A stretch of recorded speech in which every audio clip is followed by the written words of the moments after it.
कहता है कि निम्नलिखित द्विघात बहुपद के शून्यक ज्ञात करें और शून्यकों और गुणांकों के बीच संबंध की सत्यता की जांच करें।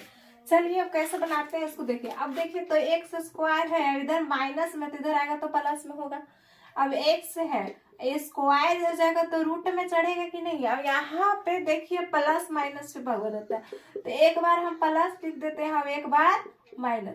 यही हमारा अल्फा बीटा निकल के आता है। सबसे पहले हम अल्फा बीटा का मान निकालेंगे, तभी हमको सत्यता की जांच होगी। चलिए अब अल्फा बराबर जो ये मान होता है ना, ये अल्फा हो जाता है, और ये मान जो होता है ये बीटा हो जाता है। आई समझ में। अब कहिएगा कि अल्फा और बीटा का मान निकालना है, तो अल्फा प्लस बीटा का मान हमको निकालना है। और इसका सूत्र होता है, पिछला वीडियो में हम डाले हैं, देख लीजिएगा वहां से।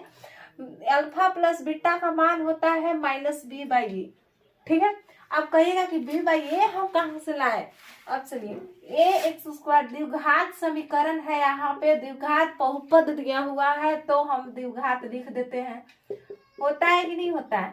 अब एक्स स्क्वायर का गुणांक तो यहाँ पे दिया हुआ है, कुछ नहीं लगा हुआ है, तो एक, तो यहाँ पे ए बराबर 1।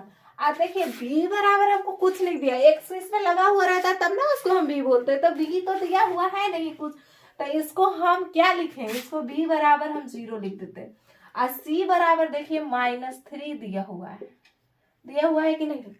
अब चलिए अब हमको सत्यता की जांच करनी है, तो अल्फा प्लस बीटा, तो अल्फा के मान दिया हुआ है √3 और बीटा का मान कितना दिया हुआ है -√3 बराबर -b/a। देखिए यहाँ पे -0 लगा दीजिए, ए कितना दिया हुआ है 1।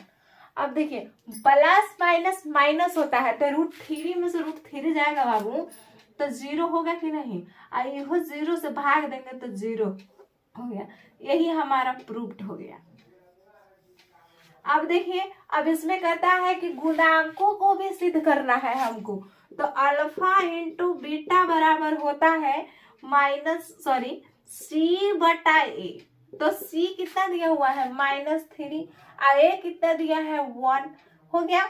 अच्छा कि अब इधर भी तो रखेंगे ना, तो अल्फा का मान रखते हैं √3, गुना है गुना, और बीटा का मान -√3। √3 से √3 गुना करते हैं तो 3 आता है, और माइनस है माइनस लगा दीजिए, √3/1 यानी -√3। यही हमारा प्रूव्ड हो गया। यही हमारी सत्यता की जांच करने